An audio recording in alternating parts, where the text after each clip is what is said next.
et bienvenue à l'agence. Je suis Samuel Morera et je vous parle aujourd'hui de la location meublée. Vous êtes nombreux à nous demander régulièrement la location meublée, est-ce que c'est intéressant? Aujourd'hui, je vous réponds dans cette courte vidéo en abordant 7 points clés, 7 points majeurs, 7 différences majeures entre les locations vides à l'année et les locations meublées. Avant de vous lancer dans la location meublée, vous devez d'abord vérifier la louabilité du bien. Je m'explique. Vérifiez qu'il y a de la demande pour ce type de bien en meublé. Évidemment, si vous avez un petit studio dans un grand centre-ville avec notamment beaucoup d'étudiants, vous le louerez facilement en meublé. Cependant, un petit appartement dans un petit village de 500 habitants, ça sera beaucoup moins évident. Vérifiez bien ce premier point avant d'aller plus loin, c'est le plus important. Pour les meublés, la durée du bail est de 1 an, renouvelable par tacite reconduction.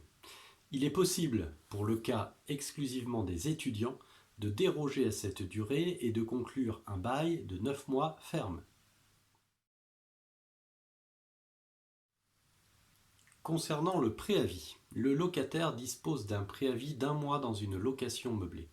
Il peut demander la rupture du bail à tout moment en respectant ce délai.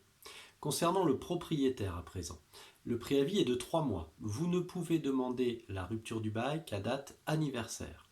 Vous devez également obligatoirement invoquer l'un de ces 3 motifs. Tout d'abord, la vente de votre bien ou votre volonté d'y habiter ou bien pour motif légitime et sérieux.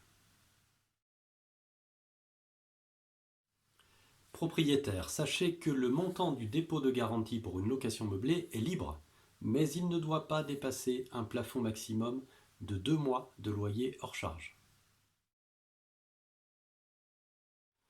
À la différence d'un appartement vide, l'état des lieux doit contenir un inventaire des meubles, une liste qui indique l'ensemble du mobilier et des équipements et surtout leur état.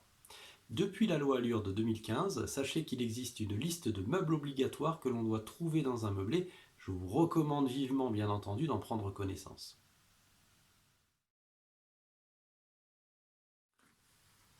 Concernant les charges pour une location meublée, vous avez 2 solutions. Tout d'abord, définir une provision mensuelle que vous pourrez régulariser une fois par an, bien entendu, ou bien pratiquer un forfait de charge, un forfait défini au préalable, dans lequel vous pouvez inclure notamment la prestation de connexion Internet, l'assurance habitation du locataire, etc. La seule chose que vous ne pouvez pas inclure, qui légalement n'est pas autorisé, c'est l'abonnement EDF, qui dans tous les cas devra rester au nom du locataire.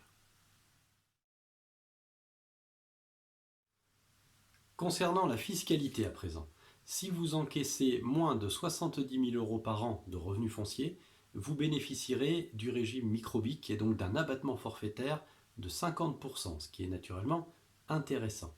Si vous percevez des revenus fonciers supérieurs à 70 000 euros, vous devrez les déclarer au régime réel des meublés, qui reste intéressant et attractif avec beaucoup de modalités et de particularités. N'hésitez pas à nous contacter si vous souhaitez en savoir plus.